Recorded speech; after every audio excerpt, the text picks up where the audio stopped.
Pursuant to Governor Baker's March 12th order suspending certain provisions of the open meeting law and the governor's March 15th order imposing strict limitations on the number of people that may gather in one place due to the outbreak of the coronavirus, this meeting of the Town of Berlin Select Board will be conducted by a remote participation.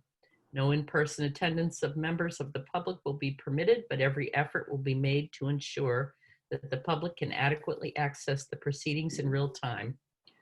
The Town of Berlin will use best efforts to post an audio or video recording, transcript, or other comprehensive record of proceedings as soon as possible after the meeting on the town's webpage, the town's YouTube channel. Approved minutes will be posted to mytowngovernment.org. For this meeting, members of the public who wish to attend the virtual meeting may attend via the Zoom webinar platform in one of two ways, with both audio and video access, or by telephone audio only.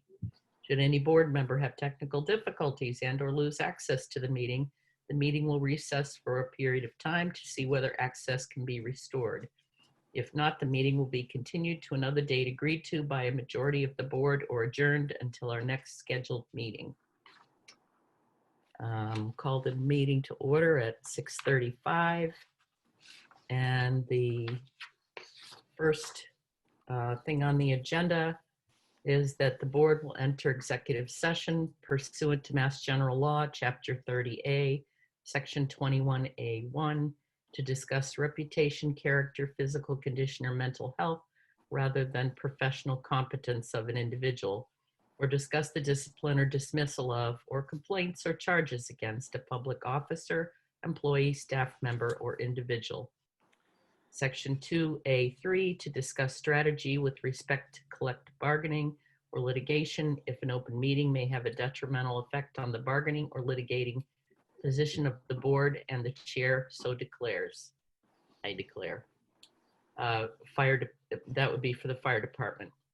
The board will return to open session thereafter to further conduct its regular business meeting. So we need a roll call vote. Keefe, aye. Stone, aye. Hawkins, aye. Okay. We'll be back in open session shortly, I hope. So we're back from executive session. And I guess the first thing we need to do is approval of the minutes of September 28th. Aye. So moved. Up. There you go. And second. There you go. Okay. That's Scott and I for double entry. No comments, questions? Nope. Okay. I just want to note that the printout hides some of the text. It does, Yeah. yes. Okay, I just for permanent records, just noting that. Yep. Okay. Then we'll take a vote. Keefe, aye. Stone, aye. Hawkins, aye. Okay. I don't believe we have any correspondence. And so I would ask if there's any public comment. Nope. I don't see any Okay. hands. Then the first thing on the agenda is a department head report from Chief Galvin. Is he here? Mary Shaker. Yes. Yes. Okay. Mary, you're missing out. You're calling as a mime. Just saying. Yep. Now I'm here. All That's right. an interesting lighting effect. I'm out on the deck, so it's the lights hanging I above me. know. Ah, He's in jail. Yes. it Yeah. doesn't look like jail. It sort of looks like jail. You're not in jail, are you? Yeah. No. Sometimes I wish I'm, Best.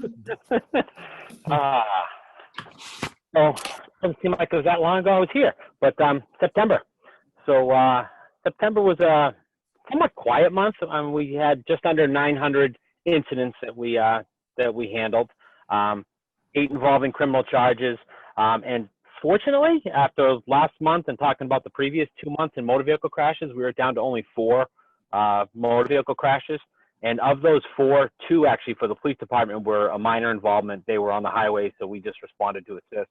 And then the other 2 we had in town were actually very minor. One was a parking lot crash up at BJ's, and the other was 2 passing cars on Sawyer Hill Road where mirrors clipped each other. I don't know what to attribute that to compared to the numbers the previous 2 months. It may just be, we ended vacation season, school started, people are back home, and there's a little bit less travel. But not something I'm unhappy about to see those numbers decrease. The biggest thing that happened so far this month, or that last month, is we applied for a federal JAG grant, which is a Justice Assistance Grant, for body-worn cameras. So obviously, with everything that's going on in the country involving policing, cameras has been a hot button topic. Incidents that occur that there's questioning what has happened and that there aren't cameras. But it's an expensive proposition to get into. The grant was for as much as $40,000. I applied for just under $35,000 in funding to outfit our officers with body-worn cameras. And also supply us with a back-end server and the software to store and maintain all the data. Not what I look at as the ideal format for that. I mean, I would much rather have a cloud-based service that stores and maintains our data, but the cost funding for that was just really prohibitive. So I looked at this option as the best route to go. And as we look at it, I think it was really the best option for us to look at starting a body-worn camera program. When the grant became available, I actually had a discussion with Margaret because we had some other options in terms of things that we were looking at equipment-wise, predominantly looking at radios. But this being a competitive grant, my feeling really became that we had to go the route of the cameras because I think we're going to see a lot of municipalities probably put in for it. And if we had put in for radio equipment or some other type of equipment, I really didn't see us having a chance at obtaining the funding. So I thought this was our best chance, one, to obtain some supplemental funding, but also the best chance to actually start a body-worn camera program. One of the things Margaret said to me when we first had a discussion is, well, do we need them? And, that's a good point. We don't have a lot of major problems, but my response is that we don't need them until we do. And then at that point, it's too late.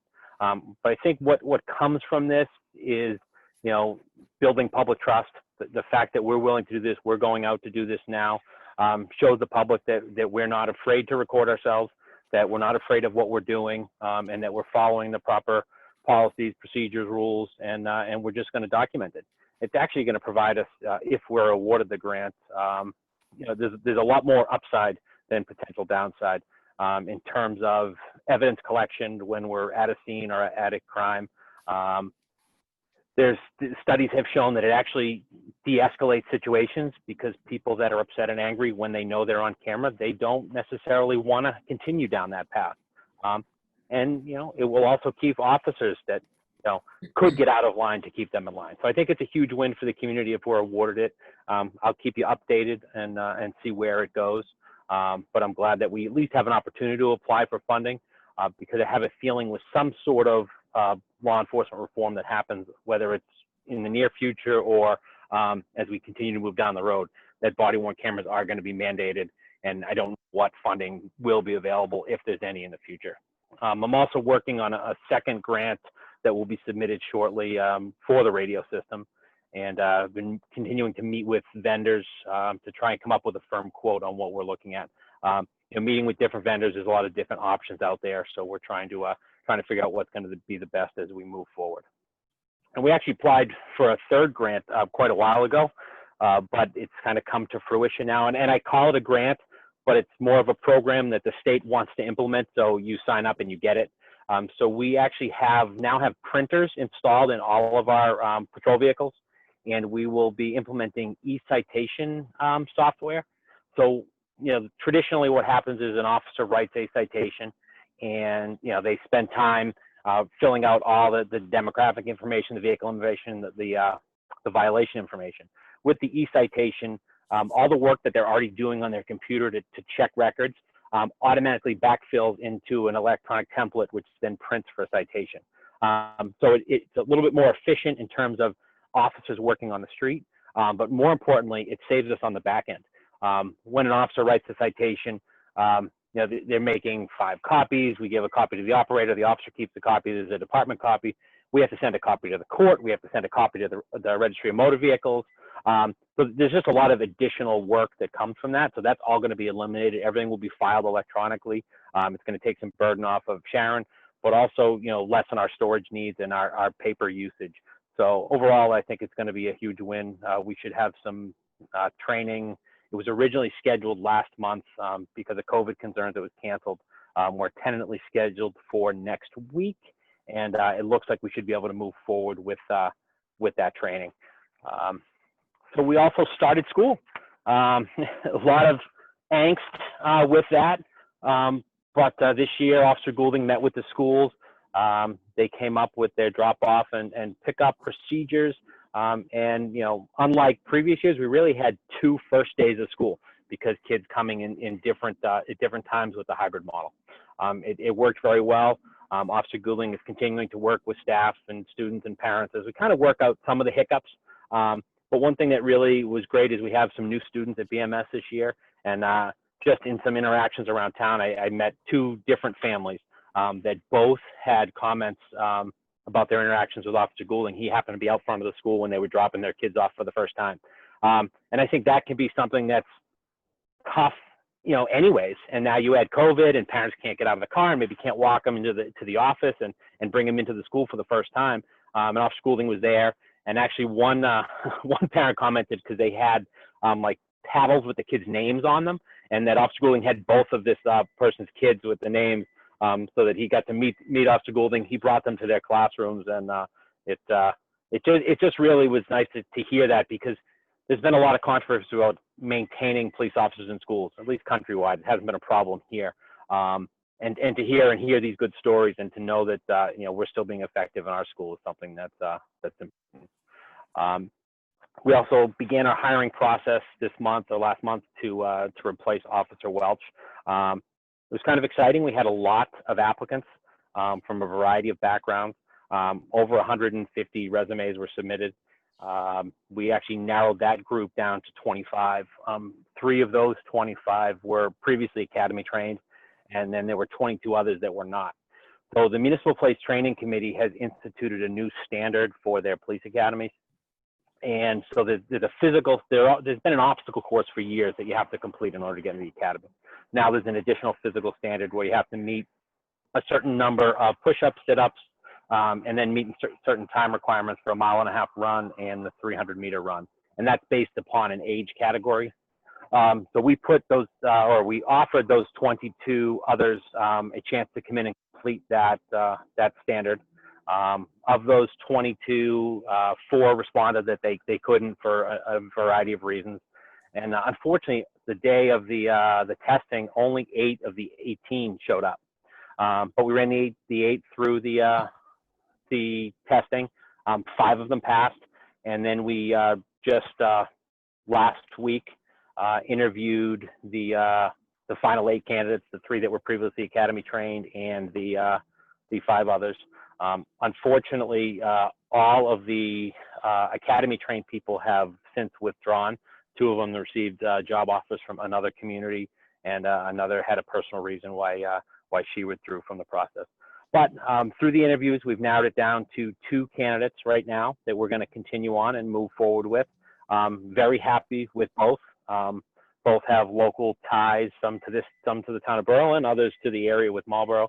So I think we're in very good shape with the people we have, and hopefully in the near future, we will be bringing a candidate forward to introduce you for that position. So things are moving very well. I had a nice talk with Helen today, and she had a workplace scare at her other job with COVID and some craziness. But she, on our end, had a very quiet month. I don't have a written report from her because of the COVID. I think I explained this to you before. She does those typed reports at her daughter's house and hasn't been able to regularly get to her daughter's house as she normally would. But she only had 3 incidents to talk about this month. One of them was a call up at Gates Pond, and this one kind of made me chuckle. A resident of another community was up walking around Gates Pond and observed some ducks in the pond, and became very, very concerned because it's a public water supply. and actually called Helen to remove the ducks from the pond. Then she's been actually trying for quite a while now to capture a couple of roosters that were abandoned down the end of Allen Road, and that's been a struggle. So she's still working on that. And then an elderly resident received a new puppy, and Helen is working with her on training and some other things. The person hadn't had a dog in a while and didn't understand really, I think, that the puppy needed to be trained, and would just let the dog out, and then the dog would just run away, and then Helen would catch the dog and bring it back. So she's working through that, but just it was nice to have a quiet month for her, and we're going to continue to move forward. A couple things I didn't put in the write-up. I also met last month with the Berlin Social Justice Network, and you know, we discussed the issues that are going on across the country, how they affect us here in Berlin. You know, and that's a group that I will continue to meet with, you know, as things move forward. We talk about police reform and other things that are going on. And we also had an intern start this month. So a young man named Dylan Zona, who is a senior at Assumption College, is going to be spending about 100 hours with us, unpaid. And he's going to be working with Detective Trangone, primarily working through some things in our evidence room. But a nice young man who will give us some service, and he'll get some college credits for it. Okay. Questions for Tom? Uh, Peg? Oh, I'll let Scott go first. okay. Sorry. Tom, what's the sort of time period from the time you got the 150 resumes to now? Because if we're losing people because they're getting offered somewhere else. It was relatively quick. I mean, we collected resumes. We had a short window for that. Everything started right in the beginning of September. Okay. So we started reviewing resumes September 19th, and it just we just got into a time period where some of the people in our area and across the state have been hiring. So. And then for the body cameras, have you started some of the process of the policies and, you know, what do we keep, what do we not keep, how much, where do we keep it, how long do we keep it, sort of stuff? So I have a draft policy already that I've been working through, that's been vetted, and so that is already, you know, in process and just about ready to go. Those are my questions. Sorry. Thanks. Yeah. Okay. Peg? So Tom, you had mentioned a grant for radios. I thought that we received money from Riverbridge for Yeah. radios. So what happened to that? No, we still have that. So what we need to do is we need to supplement that money to complete an overall project. So the grant is actually the Community Compact IT grant. Last year there were a couple of communities that were successful in with that application for public safety radio systems, specifically the microwave data transfer portion of it. So currently our system, one of the reasons we need to do some upgrades is we use copper phone lines, which Verizon is trying to eliminate. So we would be applying for that grant for the microwave portion of our system. So that funding is there. We just need to supplement that funding and do it without, I think when we initially talked, they were as high as $500,000 for a total system. We have about $350,000. The discussions I've been having with two other radio companies and some subsequent testing we've done has brought that price down, so closer to that 350 mark. And then, of course, my favorite topic. Go ahead, say it with me. Train So tracks. I actually forgot, Get rid of and it. I went for a ride. I talked to Eric Wade, I forget his title, rail captain or something along those lines. So he said that that truck that I described a few months ago is in the area, but it's working that whole line. He said they do about 4 carloads worth of cleanup a day. He doesn't know when it will be here, but it is here. So I actually took a ride today up towards Lancaster, Leominster end. There's no work done there. I took a ride into Northborough. Didn't see anything on that end. So I don't know how close they are or where to pinpoint it, but they're on top of it, and he did acknowledge that it was here. And the fact that they only had one of those trucks available and that it's here, it's going to happen. I just don't know when. So will there be any, not that I want, you know, winter is coming, but will there be any issues that once the snow starts to fly and the stuff is buried on the side of the tracks, that they're going to have any issues picking it up if they can't get it before it? I hope not. But I will maintain contact with Eric to find out more and keep monitoring the area to see where they are. And hopefully once they get here, it will only be a few days in town and they'll have cleaned it up and moved on. Okay, thanks. And thank you, Tom, for the Code Red Oh, yeah. call today too. That was very helpful as we Yeah, hear it was a little, helicopters overhead. it was a little frustrating to have heard that that happened over the weekend. Usually National Grid is very good about giving us advanced notice when that's going to happen. So something on their end fell through the cracks. Yeah, because it wasn't so much, I mean, I was outside in the back and couldn't help but hear it, but we took a ride to find it, and just to see the amount of cars that were down Lyman, that were down Linden, people that were getting out of their cars to take pictures of it, folks on bikes that were stopping and looking up. So, not so much a safety issue from up there, but on the ground, because people just wanted to know what was going on. And, Right. there was a comment on Facebook that it had been going on since Friday. So I would have thought that we would have had that information by now to push out to everybody in town and let them know what was going Right. on. Yeah. Normally that is something we get. And I think the response Margaret got from National Grid today was that even our local rep didn't know that it was going on. So it was kind of surprising that it happened. Well, it was helpful to have the call because they did do it again today. Did they? Okay. Yeah. Yeah. All right. Well, thank you, Tom. Sorry. Thank you for making that call. Thank you for doing the Thanks, community Tom. outreach. No problem. And just one other quick thing that I did find. I know that Halloween may become a discussion tonight, and there's a great flyer that the CDC put out with recommendations for trick or treating and how to handle it and notice for people. So I can forward that off to you if that's something that you're interested in. But they have some good suggestions on what to do if people are going to be trick or treating and things to do to try and remain safe. Okay. Thank you. Thank you. All right. And I'm sorry we're running late, but we've got the Recreation Committee that Yay. we're going to meet with this evening. Yay, Julie. Does someone need to move her from attendee?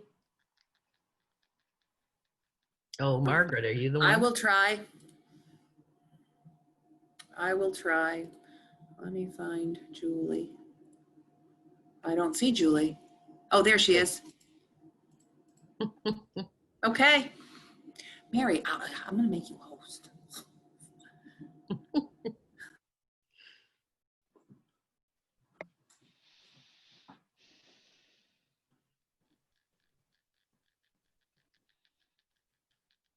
We're getting there. There she Yay. is. Hi, Yay. guys. Hi. Hi, Hi, Dawn. Julie. How are you? Good. God, Good. it looks like a little classroom behind I you. Look know. at you.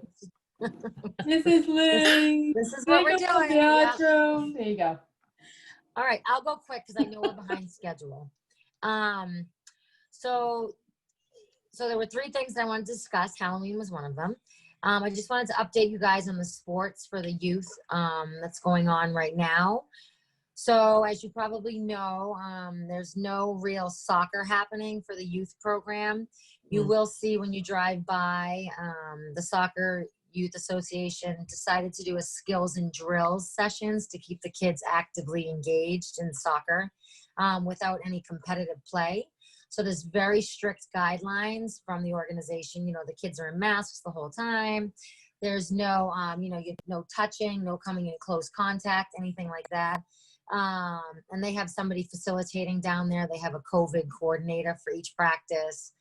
And that's at the 3rd and 4th grade level, 5th and 6th and 7th and 8th. And they're going to, I believe, start scrimmaging just within our town. So the 5th and 6th graders are going to be scrimmaging against each other. And then that's going to go on for the next 6 weeks. And then for basketball, Neshoba put the kibosh on basketball. So we're not going to be playing basketball at all this winter for the kids. Mostly that was due to the indoors and having to clean everything and sanitize. And we have the added extra of right now, the gymnasium from BMS is being used as a cafeteria. So they have the desks in there for the kids to sit at. So then moving the desks and sanitizing, and it was just too much maintenance.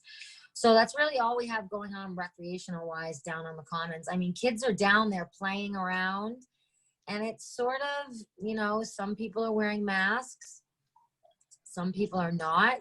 I don't really know what we do there with all of that. I mean, the kids, it's really hard because in school all day, they're very restricted. They have to keep their distance and they're not allowed to touch, and which is really hard for, this age group because that's how they develop, as you guys all know. Like, they need that touch sort of. So when, a third grader runs to another third grader, on the fields and they hug, it is what it is kind of how we're dealing with it, as parents, at least down there. So I don't know. We don't have anything posted down there. I know I was awaiting some sort of guideline to be posted, but I didn't receive any notice, so I didn't post anything down there. We do have the portable toilets there, which are getting used, but not as much. They're certainly getting cleaned regularly like they're supposed to. I didn't put out a lot of trash because I'm trying to kind of treat it like you take in, then you take out mentality, and everyone's been good. The grounds look nice. There's a couple trash cans out, but they're really not being used. I think because people don't want to touch them, probably, which is fine. So that's basically it. I mean, things are just moving down there. People, at least, are out and about. I see people, distancing when they can, and some people just are not.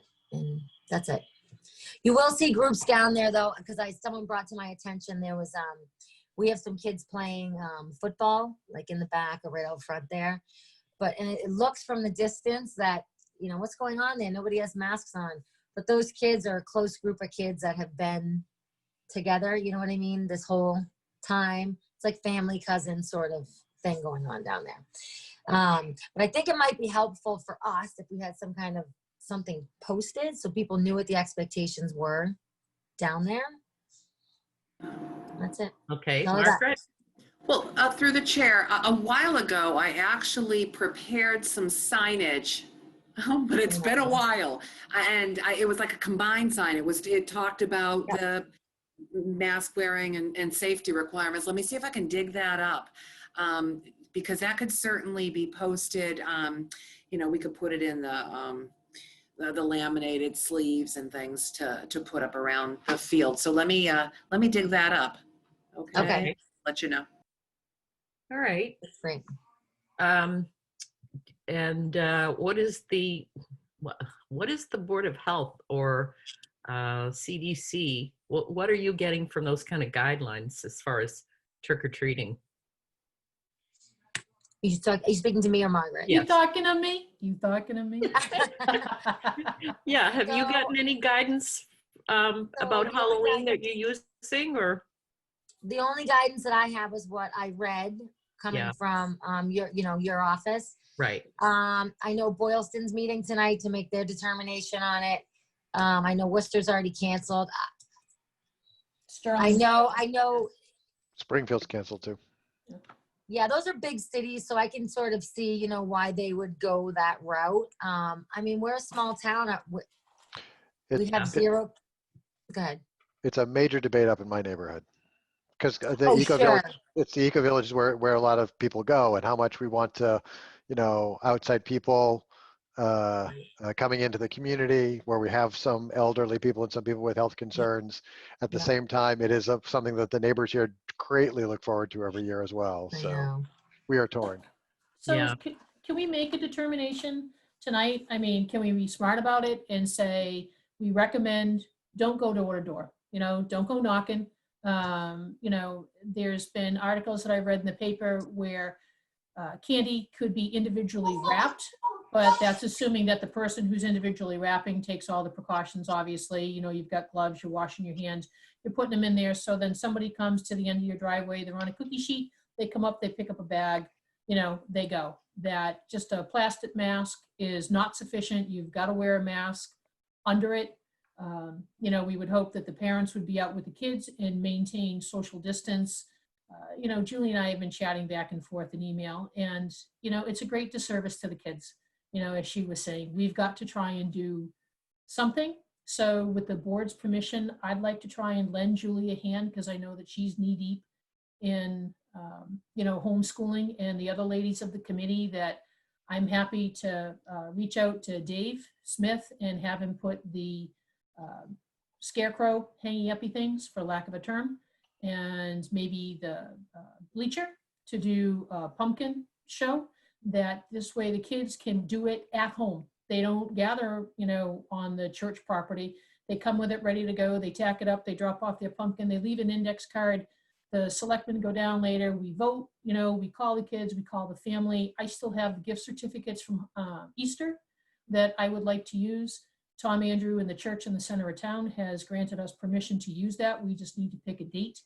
I'm thinking, since Halloween is a Saturday, that we use Halloween from like 12 to 2 as a drop off. I can reach out, Julie, I can reach out to Liz, since I think she did the flyer last year for Trunk or Treat, and have her fiddle with it and put the information down. And then we get it to the school, whether it's a drop off in the backpack or whether everything goes electronically now. I just want to do something for the town. And it's, we don't need a special permit. This is not a heavy lift. So that's why I'm asking, permission, approval from Chris and Scott to be like, just go away and stop bothering us, help out rec, help out rec, because I'm the one who's always like, hey, can we? Well, you know gotta what, put you my really money where my don't, mouth you is. really don't need our permission. No, I do. You I can do, do, because you no, can because do this.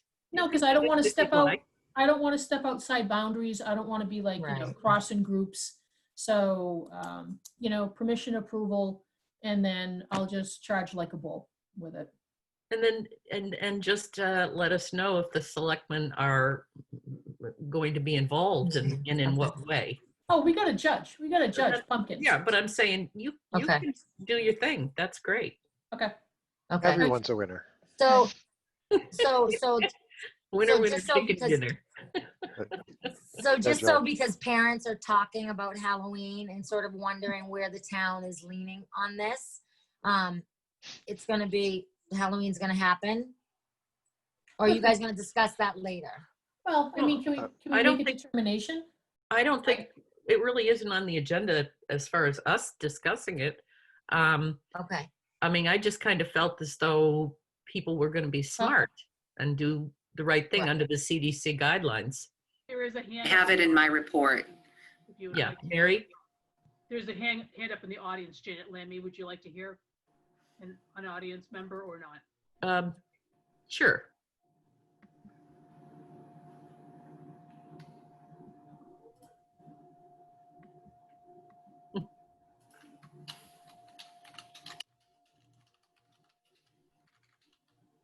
You're on mute, Janet.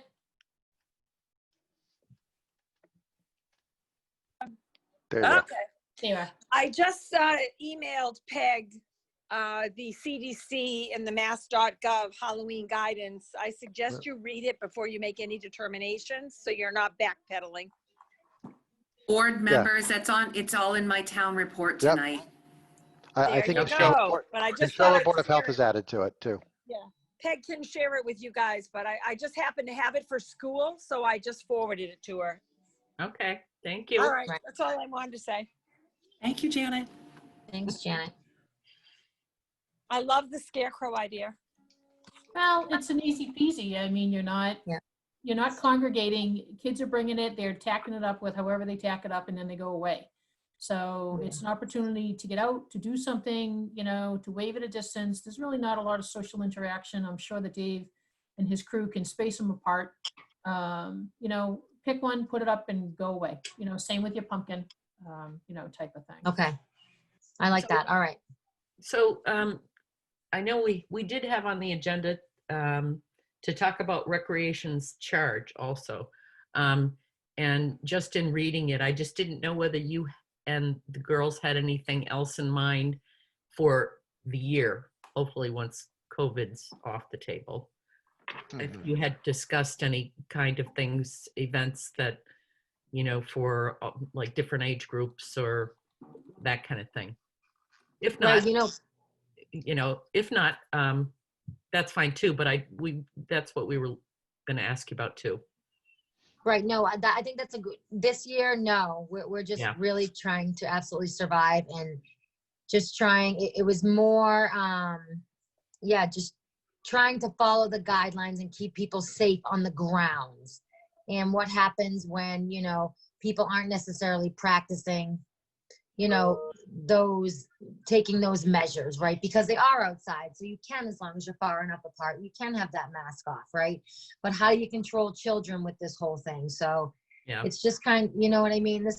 It's a very difficult time. So as far as programs, no, but I have been talking with Luis, and we do want to cross the spectrum, right? Don't just do things with the youth, but get everybody, you know what I mean? Yeah. And unfortunately, COVID really just came in and dropped a bombshell there and just disrupted that whole, we had great momentum, I think. And now we just have to take a step back and just kind of wait it out right now. You did actually, didn't you help with the seniors? They had a program down at the South Common. Didn't you help out? Not help out, but support them.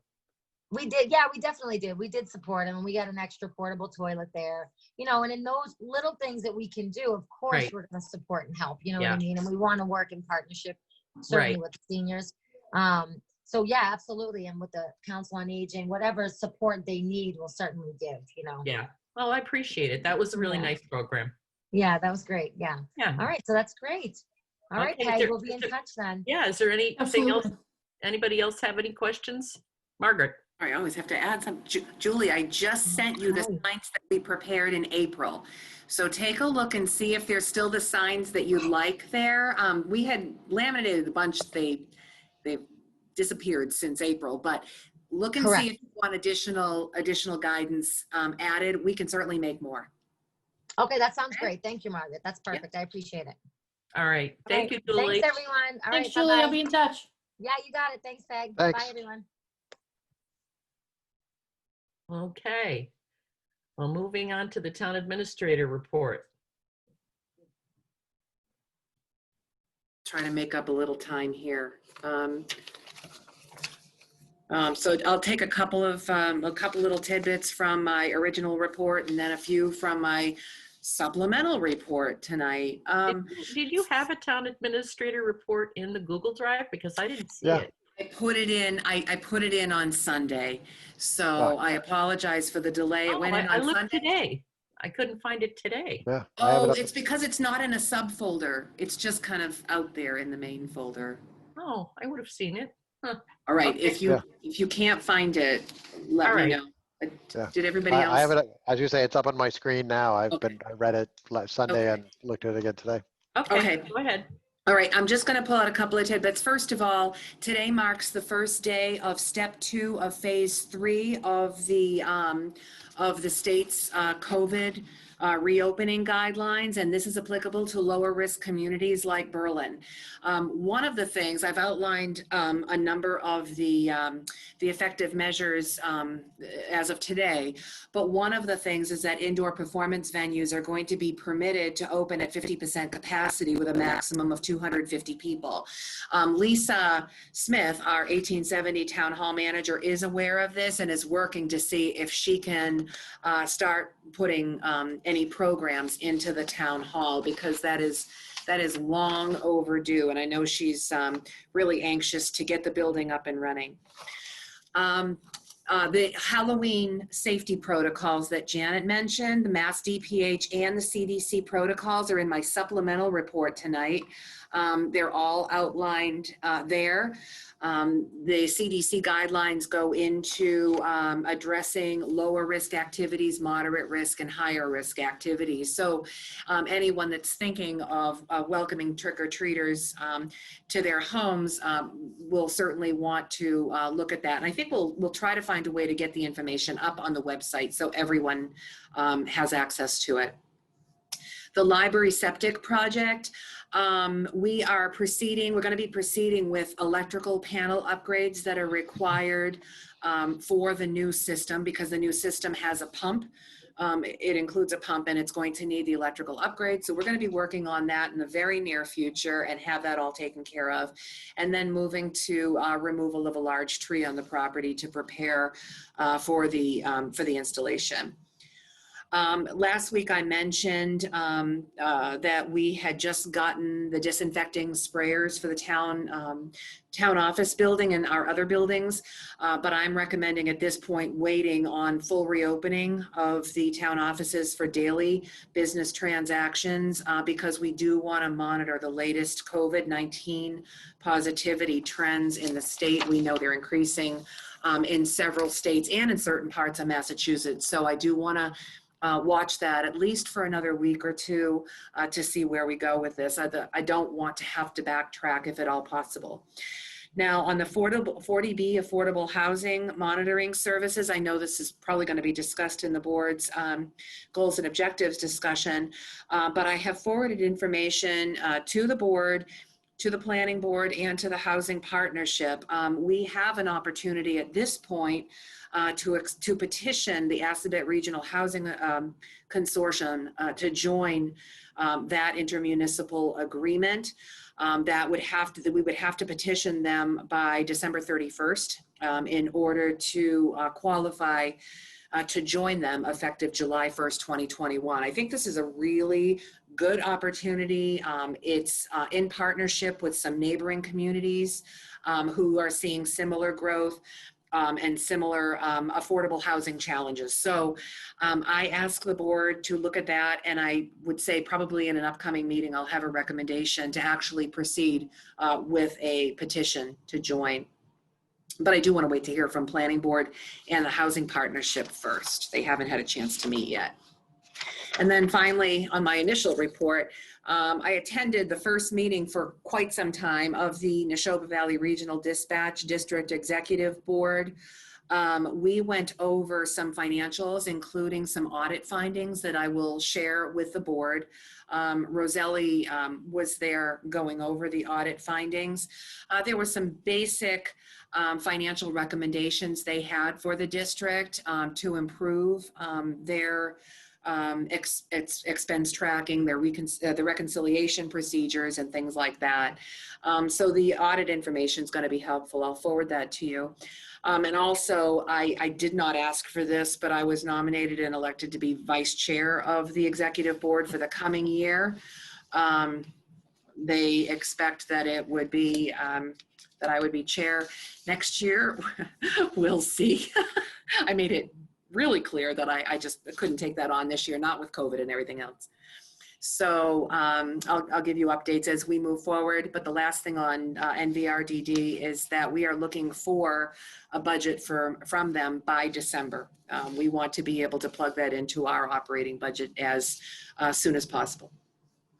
Now, Dennis Fearbay, our treasurer collector, I don't know if he's joined us tonight, but on September 30th, he was notified that he has met certification requirements to be designated as a certified Mass Municipal Treasurer. So congratulations. Yeah, so congratulations to Dennis. That's well earned, and he deserves the recognition. That actually comes with a stipend, a statutory stipend that the town will have to appropriate money for. It's a $1,000 stipend per year. This was a statute accepted by the town. I don't know how many years ago, but the town has accepted the statute to pay a stipend for certification. So that'll be coming forward. We received word on September 29th, last Wednesday, that Berlin can now consider itself an MVP, Municipal Vulnerability Preparedness Community, in terms of being eligible for action grant funding. And we should be receiving our official designation in the next couple of weeks. So Hillary King, who is the state liaison for the program, has offered to talk with us about some of the priorities identified in our MVP plan. So this could be another really good opportunity to get an important project done. Then the Village Center group met on October 2nd, last Friday, to discuss CMRPC's development of conceptual renders. And we also discussed the need to expand community engagement. beyond the core group at this point as the designs are start being put into place. And that we need to involve other local stakeholders and the community at large. So stay tuned for more on that. And then finally, Berlin was just notified today that we've been awarded a $39,000 plus grant from MassDOT for the Shared Streets and Spaces Grant Program. This is the pilot project that I discussed with the board at your last meeting to reroute traffic on Carter and Woodward in order to expand pedestrian and bicycle access. So we have a lot of work to do in a short time on this particular grant because it's a short term, what they call a quick launch grant. And so we'll be moving on that pretty quickly. And finally, the rest of this supplemental report is the Halloween guidelines. So I encourage you to take a look at those. Thank you. Okay. Questions from the board? So can we make a decision tonight on what we're going to do with the guidelines? I mean, the ones that I pointed out are pretty much following the link that Janet had sent and also the link that Margaret had provided about don't go to somebody's house, wear a mask under your mask, leave them at the end of the driveway, individually wrap them. You don't want to participate, just shut your light off type of thing, which is what folks do now, and hopefully rely on the parents to have the kids keep a healthy distance apart. I know that we have kind of sort of some time, not really. Today's the 5th, we're not going to meet again until the 13th. If there's notices that need to go out to the school, they've got to have them at least a week in advance. So I don't know if it's a print one that they need, I don't know if it's an electronic one that they need, but as I said, what I'm proposing for Halloween, a scarecrow hanging up thing and drop your pumpkin off on the bleacher is minor. That was so nice last year, even without COVID. And what a great activity to have during COVID where people don't have to congregate together. Correct. Yeah. I mean, and it's I unfortunate. liked having the kids come. It was. And be a part of our meeting. And I know that, and we could do it again because last year they were junior selectmen. And now this year they would be junior select board. So, we could have our virtually. Our virtually, yeah. That is correct. So again, it's just a cute little thing. But, I know that the church wanted to get involved as well. Tom had mentioned last year that he was hoping to be able to pull off a haunted house inside the church, but obviously, can't this year. Fingers crossed, maybe next year. But it's just nice that the church, and their members allow us to, hang out and use their property, which is nice. So again, I want to give back to the community with something that's pretty easy to put together, pretty easy to run. And as I said, I'll just take it and put stuff up. I'll do the time. I think that the scarecrows is a great idea. I think that the pumpkin contest was great last year and probably would be fine this year too. Okay. The CDC guidelines show you, the less Oh, Chris is you frozen. could do for Halloween and the medium risk and the high risk. So yeah.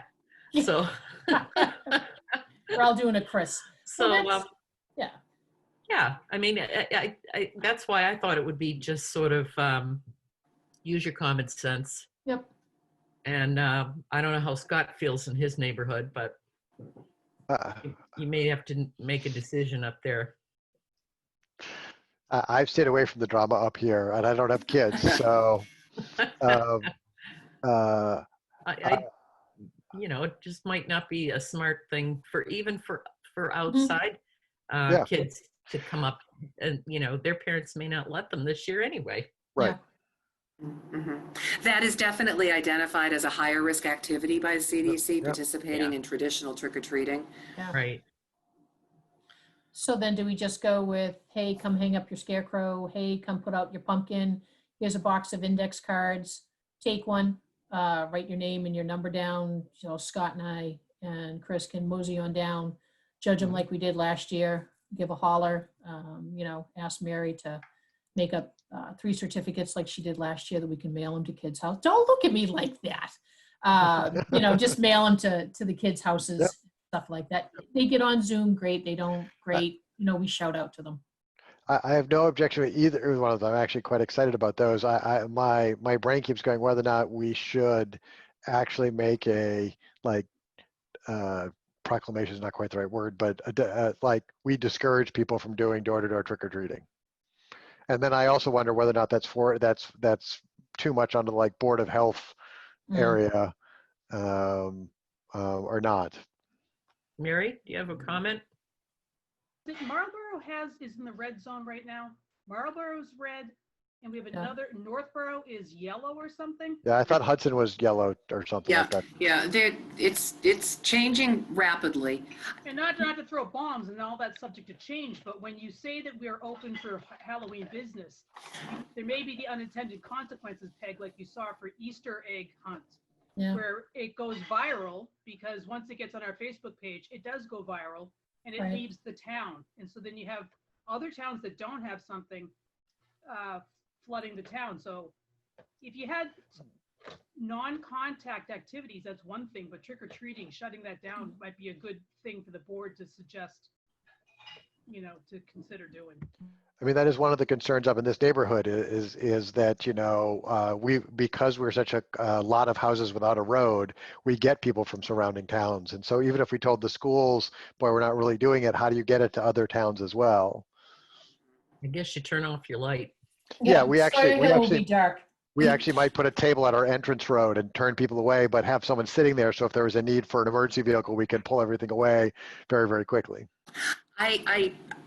In support of, through the chair, in support of everything that's been said here, I think, and absent a ruling from the local Board of Health, I really think that it would be appropriate if the board feels that it's appropriate to make a statement to issue a statement that the board is discouraging the higher risk activities that have been cited by the CDC. I mean, to at least say something publicly like that to not encourage the kinds of activities that the CDC advises against. I actually was trying to think of the wording, which is what you just said. Either encourage them to do safe things or to discourage them from doing high risk things. Mm-hmm. I know that the item is actually compiling feedback from towns on this matter, and if the board does take a position one way or another, we can certainly share that with the item to get it out there in the paper. Okay, what's your pleasure, board? Do what Margaret said, that we send out, that we say don't, it's high risk, no trunk or treat, no trick or treat. However, we do encourage, the scarecrow display, scarecrows made at home, put up on the church property. Same with the pumpkins done at home and brought up and labeled, and then that's it. Those are those two. And we do it on Halloween from noon to 2. That's plenty of time to hang your scarecrow and drop your pumpkin.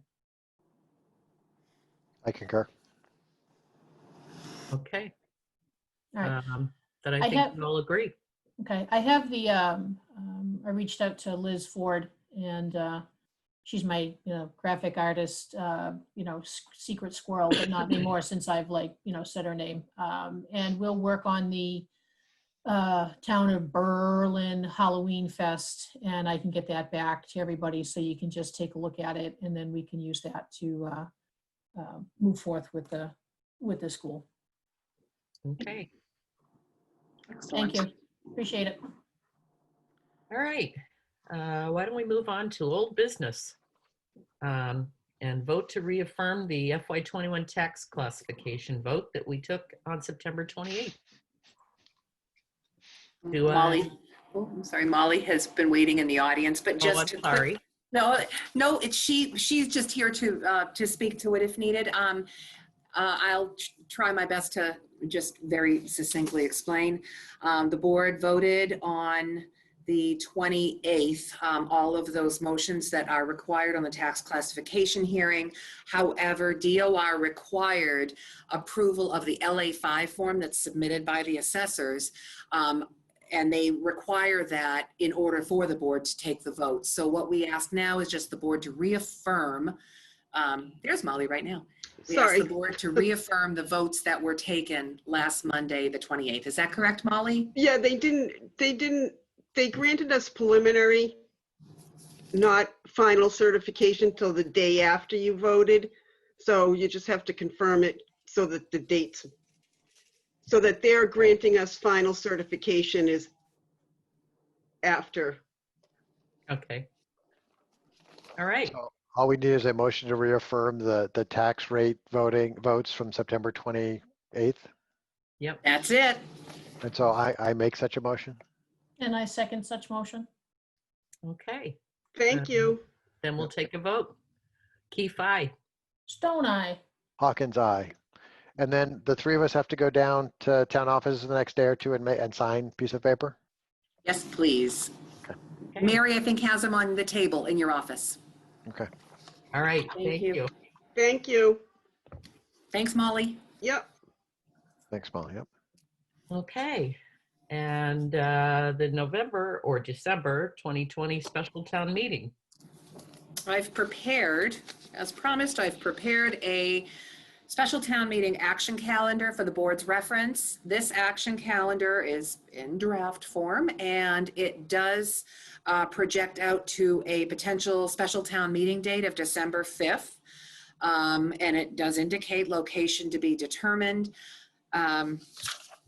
The Berlin Memorial School does have some space and logistical challenges, as Julie mentioned, but it's still something that they'd be willing to discuss with us. Additionally, we're looking at the possibility of being able to accommodate a special town meeting in the town office building and public safety complex by using the fire apparatus bays and potentially one or two of the large meeting rooms on the second floor of the town offices. So my recommendation to the board is to set a special town meeting date of December 5th. We will find and deal with all the logistical challenges of location. But once we have this date set, we can better plan out the path to town meeting. Okay. And December 5th is a Saturday. okay. All right. Do we have any questions or a motion? I think Mary wants to say something. Oh, Mary. 12 noon, or do you have a time in mind? I don't, you know what? I don't have a time. Should it be with the board? I haven't been here for Saturday town meetings, but would you suggest doing something starting at noon and then moving through the afternoon? I would at least do it earlier. I don't know if noon, if people want like to make sure they have lunch before going. But they can have lunch before noon too. Noon's a nice, memorable time. You know, that's why I keep thinking 2 o'clock myself, so that people can have lunch and do something for the day. But I don't feel so strongly about it. And noon is a nice number to remember. It might take a few hours to get through the end. Sunset, for just the notion of people liking to get home before the Yep. streetlights turn on, and it's That is true. 4:12. Yeah. 4:12. So- Just So noon. 11 or noon. Okay. So noon is good. Noon is good. you're not Okay. opening the warrant now, Margaret, yes? Or No, they're just setting the date. You don't have, I'm asking that the board open the warrant next Tuesday, October 13th. Okay. And so when do you think we will actually have a physical? Because I would like to start announcing to people that there will be a town meeting on noon on the 5th at this place, so people can start making appropriate plans, even if they don't actually have the warrant yet. I'm actually waiting. Chief Clark told me that he was going to calculate the capacity based on social distancing down in the bay. So I'm still waiting to hear back from him on that. And Okay. we can do the same up here. So we could take a look at our capacity and then work on logistics. So Okay. I'm at this point, given the challenges the school has, I'm leaning Yep. toward this location. Yep. But I can better inform you next week. Yep, that's fine. Okay. Sounds like a plan. The Is next that thing, is that a motion we had to take? Or Do did you we want just a do it all by motion? Did we all do You that by know, consent? it's not necessary for you to vote on this tonight. It just gives us a way to plan. Yep, that's fine. So, okay, next week you'll be voting on the opening and closing of Okay. the warrant. Now also, I went, based on your discussion last week, I went through all of the possible special town meeting articles and made notes on several of them, whittling down the list of possible special town meeting articles to roughly 15 that would be must tackles or the priority items. But that also includes the planning board zoning bylaw, proposed zoning bylaw amendments.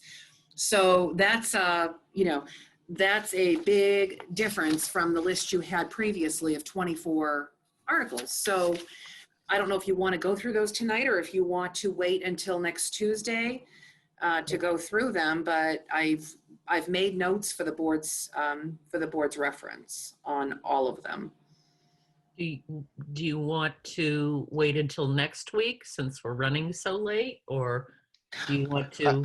I like the work that's been done. I'm fine waiting till next week to do it, to do more, because Okay. we'll know more about a few more of them. And Okay. I'll send over comments I have about it.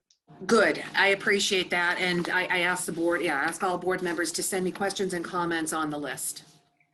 Okay. Okay. Let's see. We're down to our FY21 board goals and objectives. I have too many tabs open. Okay, there we go. Every time we And, start a new document, I open another tab on my screen about this, and I'm like, okay, where did the agenda go? So I think Margaret and I talked at agenda setting, was it last week, about, and we did discuss it a little bit at our meeting last week too, about looking at the combination of her goals and our goals and combining them to see if there were others or ones that just had to be additionally included. Margaret, did you have a chance to? Yeah, I actually put in the subfolder drafts under review for tonight, I did put the color-coded list, Chris, that you were working on. So some of these things, as you know, we're actively working on, especially some of the highest priority items. The 40B we're tackling, and I'm feeling pretty good that this is something we might be able to resolve sooner rather than later. I know the town's been talking about it for quite some time, and you want to be able to hold on to your affordable housing inventory. But the support the Bullard House, finishing the Bullard House or help it toward opening. You've had active discussions with the Historical Commission recently, the structural surveys going on. So we're seeing progress there. I've had conversations with Peg about the team of grant writers and grant writing assistants. And frankly, I would love to be part of that team, allowing for more capacity for grant writing. Taking the tax taking properties, we've been actively working on Tolman, not so much Bonazzoli, but now with MVP designation, we may be able to seek some sort of funding through the MVP program for dam remediation. I don't know, I feel like I'm rambling, but I think the point that I want to make here is that your goals are reflective of your instructions to me as the administrator. So I want to be able for us to carry out the goals and objectives that you've laid out. And yes, in fact, most of these are also on my list and we're working toward them. It's kind of good to know that we're sort of on the I same keep looking page. at these and see a bunch of, I see action on many of them on a regular basis. Yeah. Yeah. Okay. But that doesn't mean that that doesn't mean that your goals go away. I am more than Right. happy to continue reporting on these things as we Yep. move forward. And I know that the board wants to do work and support the efforts toward achieving these goals. So I see this as working together to get this done. And then I got out and progress is being made then on the sort of just even municipal building land use and reuse. I saw that you've poured it on. I looked getting those cards from the assessor to add some of those columns. And the highway department does come and present to us monthly too, don't they?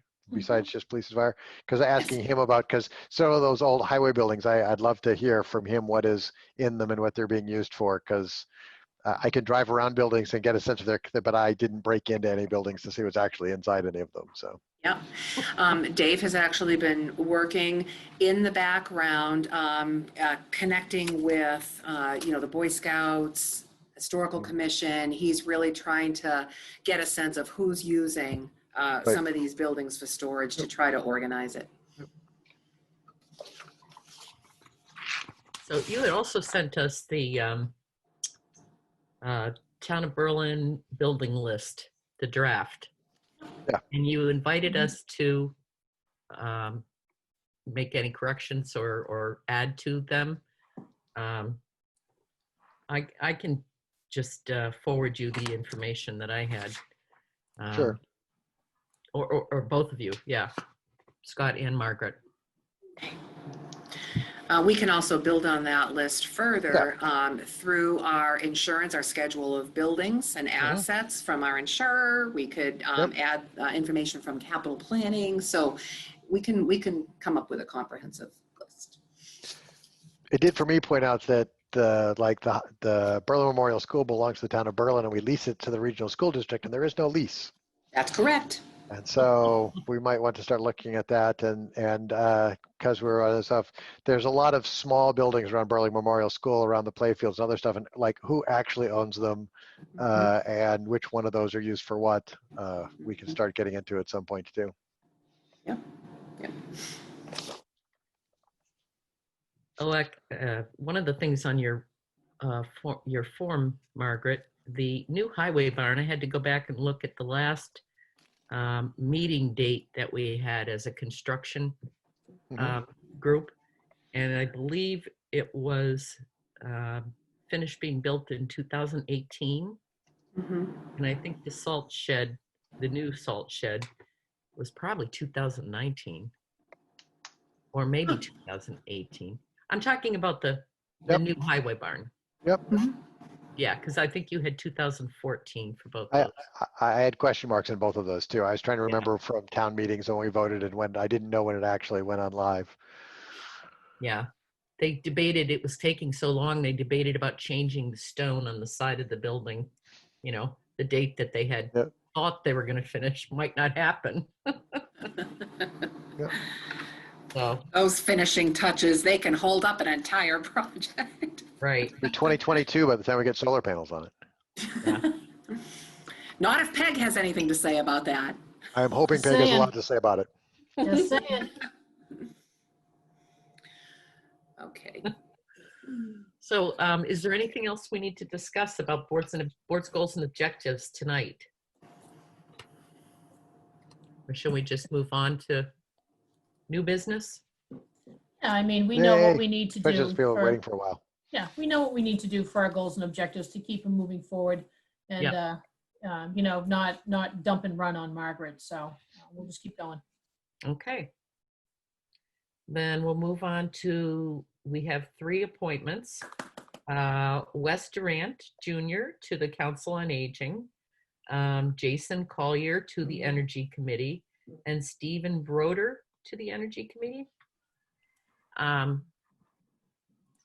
Do we want to, I see Stephen is in Jason. the audience, if he has anything he wants to share, or we could just make the motion. Introduction. All right.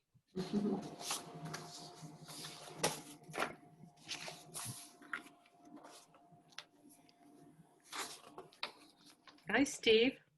Hi, Jason. Oh, that's Hi. That's Jason. Jason. Jason, yeah. Hey guys. Okay. Jason and Steve. Fine. Thank you for being so patient. Yes. Sure. Yeah. Thank you very much for There he being is. patient. So are you looking forward to being a part of the committee? Yes. All right. Yeah. So I have a bit of a background in sustainability. So I figured it was a good fit and was looking for a way to kind of help out and volunteer in the town a little bit more. And the other gentleman, both him and I actually have some history. So we figured we'd team up and see if we can do some good. Okay. All That's right. fantastic. The That's great. town. Appreciate that. Thank Peg, you you. want to tell them about the, oh, I'm sorry, through the chair. Peg, would you like to tell them about the meta grant we just received? Because they'll be active know. on that. So one of my pet peeves, Jason and Steve, is the high cost of the electricity coming out of the town barn. With that, it's over the past 2 years, for about six to 8 months, Berlin's spending about 30 grand in electric. Yeah, hello. Hello. So reached out to a former board member of the Energy Committee, Judy Blumen, also a former selectman in town. And in the nick of time, the stars aligned. She let Margaret and I know about a grant. Margaret and Mary, skippied up and found all the documentation. I got it posted and we were awarded a grant for people to come in and help us take a look at, alternate energy. Do we put the solar panels up on the roof? Because depending on who you talk to, the roof can take it. Some will say the roof can't take it. Do you put up a ground mount? Don't know. So they'll come in, they'll help us do an assessment. They'll help us put together an RFP, and then off we go. Because obviously something like that, we can't afford electric bill constantly like that in the months of winter for the town. And if there's alternate energy that the rest of the town can use, whatever. But that would finally get me off my soapbox as to the cost of the electric bill for the town barn. Okay. And we don't have any details on that yet, Margaret, correct? We've been notified, we've been awarded, but haven't got the official off you Got go, this- good to go. Okay. Well, yeah, we've got the state contract documents. We can't move until the state contract's fully executed. Cool. So, yeah, so the board's going to be authorizing the chair to sign those documents tonight. Nice. And Steve and Jason, I'm happy to share that packet of information we sent over to Green Communities. We are a green community. And so you can take a look to see what we're asking the state to help us with Okay. through that grant, okay? See, and you guys Excellent. thought that you were going to be bored from the start. Definitely not. No, Thank you very much for volunteering, really. absolutely. Thank you. It Yes, means a lot. thank you so much. We have an energy committee. So, so I would ask the board to, if there would be a motion on the floor to appoint all three, West Durant included, to the Council of Aging. I'd so move. Oh, yeah, that's a hell yeah. Yeah. Okay. Easiest we'll vote of take the a vote night. Then. Yep. Excellent. Keith, aye. Don't I? Hawkins, aye. Thank you again. We look forward to Thank you. working with Thank you, you. guys. Welcome Yes, aboard, thanks, Craig. gentlemen. I Thank look you. forward to it. All right. All right. Well, let's move on to the accountant request to write off the old property damage receivables. Another Oh, time. I know. These are the remaining amounts that we mentioned last week. Last week, the board dealt with old fire department property damage receivables or outstanding receivables. These are additional ones, primarily, oh, June, tell me if I'm misspeaking. These are primarily old highway, old rescue squad, outstanding receivables that cannot be collected due to the statute of limitations expiring at this point. Correct, yes. I mentioned last week that we need to put in place an administrative internal controls procedure. So we are working on an accounts receivable reconciliation procedure that all departments department heads do have primary responsibility here, that all departments will need to follow when these services are built out in the future. So we're working on that. Okay. So questions, comments, motions? Do we not have to do this again, please, and write off old bills? For all the We- past town meetings, I mean, they just keep coming up and coming up. Well, the write-off of old bills is not something that goes to town meeting. It's paying old bills that has to go Yeah. to town meeting. And that's what I mean. I mean, we all know now, so. Right. you Writing know, off of old bills, I think, will always happen because there'll always be someone who just doesn't pay, and we try our best to collect, and every now and Yeah. then we'll have to write off some bills. I'd like it to be as small as possible, but writing off of bills just happens. Collecting 100% takes a lot Time. of money, time and money, yes. Good point. And there are a couple of statutes that allow the town to bill for specific services like hazmat and emergency response in particular. We have the ability to bill. It does not guarantee payment. So we do everything we can. And I'm here during I forget the name of the committee, the admin team there, that you're trying to do better at sort of managing all of the receivables out there between, because it sounds like there's a lot of different places billing for a lot of different things, and it does take time and energy to coordinate it all and make sure they're all going forward and all collected on. But and I'd like to see that continue. But yes, writing off happens. Yeah. Okay, so was that a motion, Scott? Yes, that is a motion. I will make Talking that about- motion. There you go. I And motion to write those off. I second to write those off. Okay, then we'll take a vote. Keith, aye. Stone Eye. Hawkins, aye. All right. Thanks, June. Thank you, Hi, Jim. Thank Thanks you, for all your June. work. Meeting you've had. All right. And we've got the green communities, what we were talking about before, the media grant. So State contracts require a signature by the chief executive officer, Okay. Chris. So I think this is a motion Peg should make, since this is her sort of big thing. All right, Peg. Damn it, sign it, Chris. There's your All right. motion. All right. Can I second that? Yes, you can. Yes, you can. All right, let's take a vote. Keith, aye. Stone Eye. Hawkins, aye. I want a picture of it, Chris, when you're doing it. All right, got that, Mary? I think it's a picture that goes to the item. We keep talking about things that like we should be toting, getting a Don't you worry. grant. Hold that thought. Okay. Hold that thought. Hold- Go hold it. ahead. All right. right.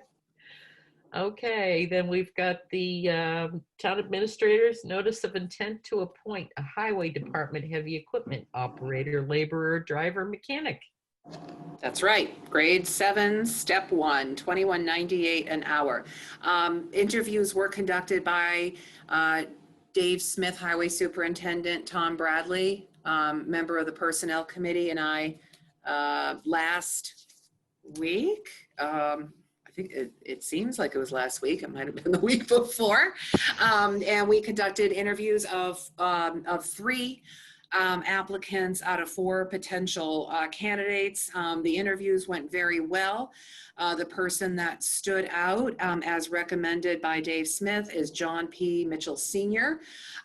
John would come to the town with several years of experience driving trucks, operating heavy equipment, performing vehicle maintenance, and basic building maintenance, managing tree work, including all appropriate safety procedures, site work, and equipment maintenance for tree removal.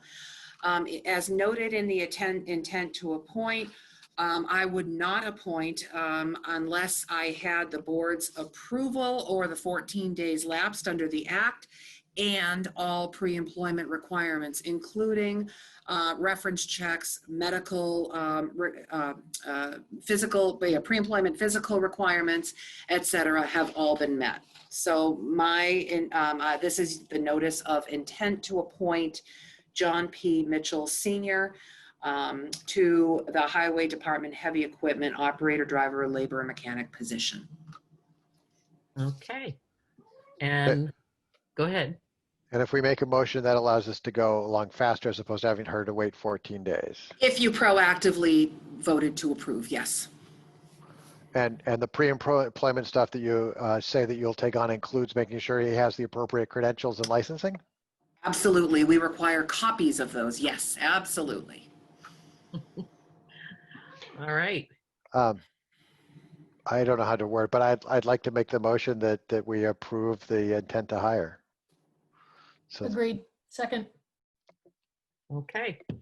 I agree also. So let's take a vote. Keith, aye. Stone Eye. Hawkins, aye. Thank you. We'll move on getting all the pre-employment requirements done. Okay. We're moving on to the review of draft filling vacancies on town boards and committees. Yes, I want to thank Mary for putting this together. This is an example of an excerpt that's going to be in our board and committee handbook. This is a start to providing guidance to the board and to other appointing authorities and to members of boards and committees with respect to vacancies, notice requirements, the coordination of filling vacancies, and things of that nature. Tonight, we are just presenting this as a draft for an introduction to the board. As in the past, I would ask board members to review it and provide any comments and questions over the course of the next week before it comes back to the board for a vote to approve. Okay. Will do. Thank you, Margaret.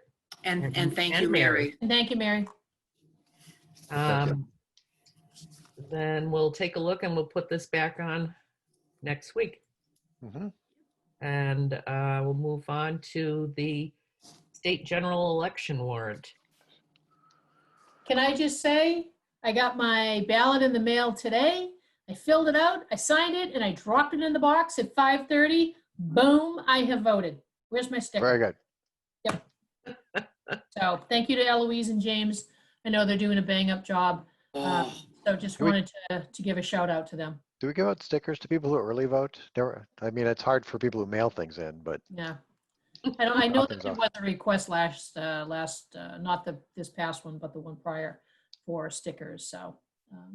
But nope, I am voted, count, check. Mhm. that green lockbox in the front of our building in the vestibule can hold a lot Yep. of ballots. So It sounded, when I dropped mine in, it sounded very empty at my friends, so, yep. Mhm.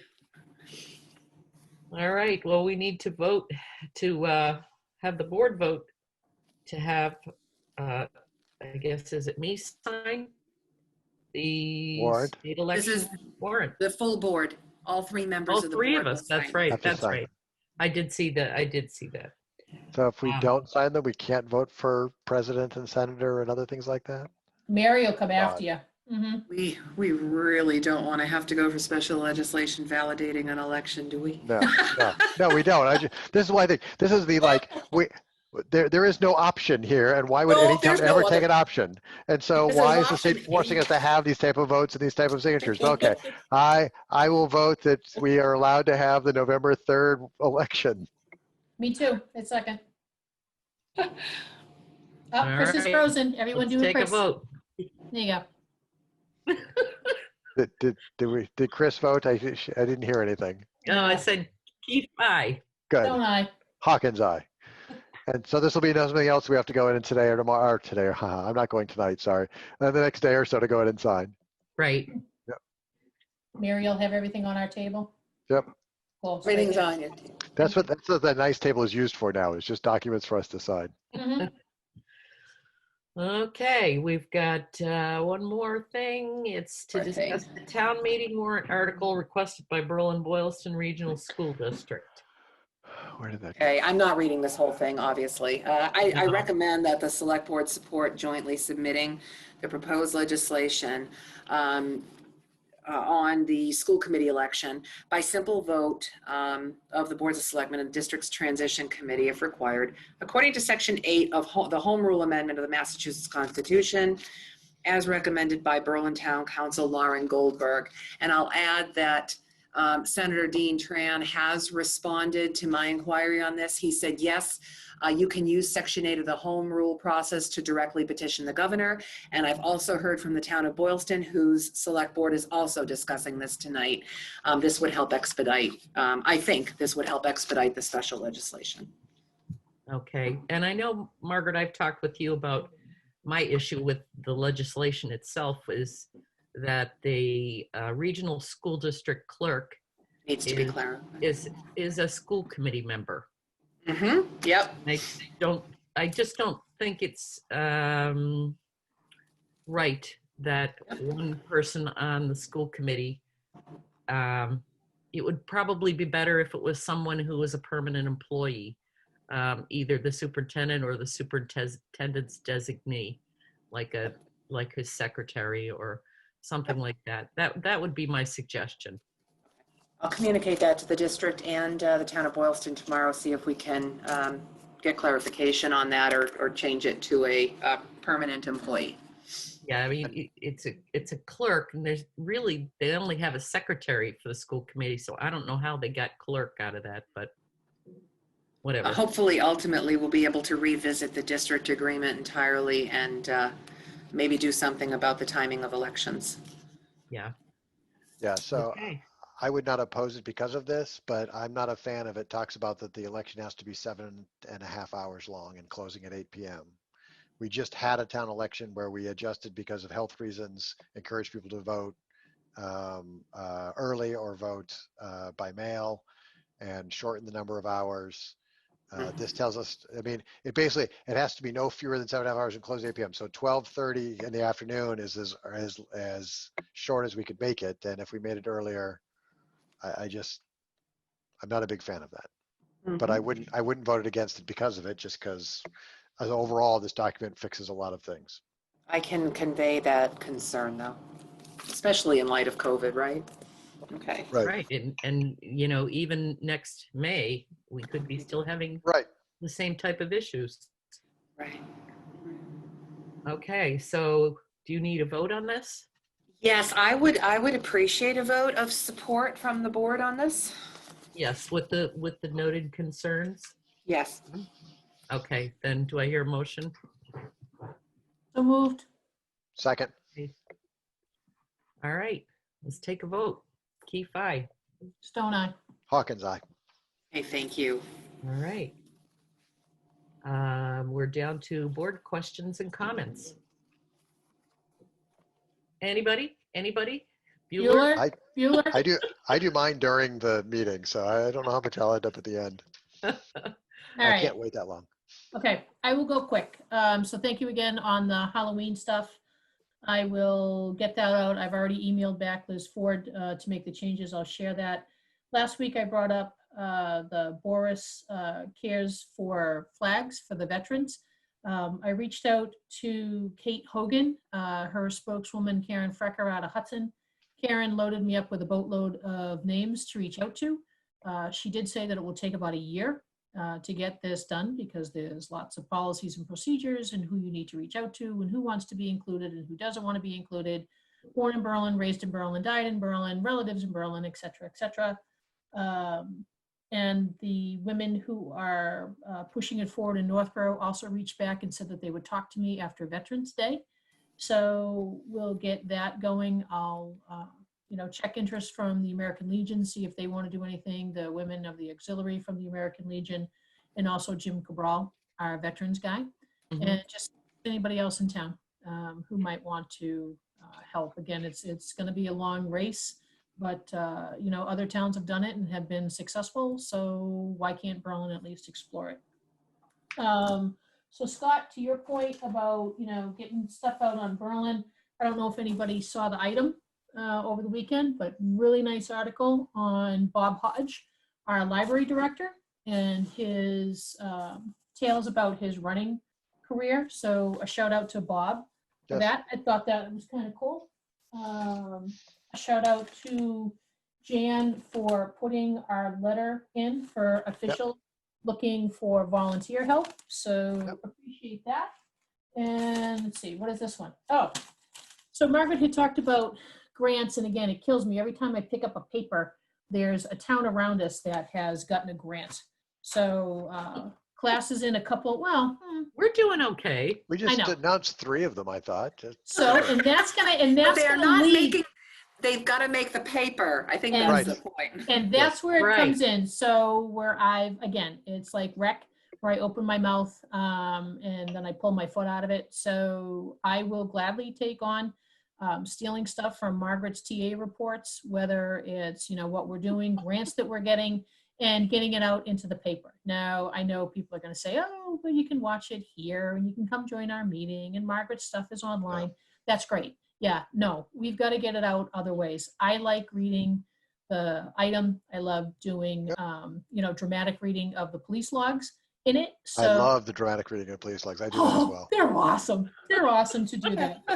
So, I am more than happy to take stuff, and obviously I would never push something to the item without your approval and review. I can't see it happening weekly. No, I'm thinking probably monthly, but I think we owe it as a service to the town to say, we got a grant to do this one, we got a grant to do this one. One of my goals after the grant class is to reach out to the various boards and send them links and say, hey, is there anything here that you could potentially use? Give me the stuff. I'll help write it, not a big deal. But I think now where budgets are tight and money is unknown, that we need to pursue this along with the other 351 cities and towns in the state of Massachusetts. And lo and behold, here's the first one that good old Mags tasked me with, the FY21 MIA risk management grant application. So I will get that going and over to Margaret. It is due in November. I think November it's 1st or November Yeah. 30th? November 6th. 6th, okay. November 6th. So I'll giddy up on that. So if there's anything, out there that we want to pursue, what's the worst that a grant person can say? No. So Right. that, Very good, Peg. that is, so I'll do the publishing, I'm doing the grants. We're gonna get our name out in the paper. The volunteer was awesome, and shout out to Bob Hodge. And I'll keep you posted on the veteran stuff, but again, that's gonna be a long journey. But we start. All right. Nice job. Okay. Well, it looks like we've, I want to point something out that I didn't notice until about 5 minutes ago, that I'm the only non-select man, that I'm a select board member, but that Chris and Peg are both selectmen. I've been called I many mean, things in Well, life. at least you're not Town of Berlin Zoom Channel 1. I know. I I forget to change it. Oh, well, that's good. I've been We're called all fine. Scott, so you know what? I know. I'm okay with that, so. all right. All right. I think we've covered everything, have we not? Yes. Wow. Then I would take a motion to adjourn. Moved. Sure. Come on, Scott. Second. All right. So Keith, aye. Don't I? Hawkins, aye. And meeting on Tuesday, correct, next week? Yes. Tuesday, Tuesday. And we're talking about 6:30 PM. Yep. Updating Okay. my calendar now. Executive session. Okay.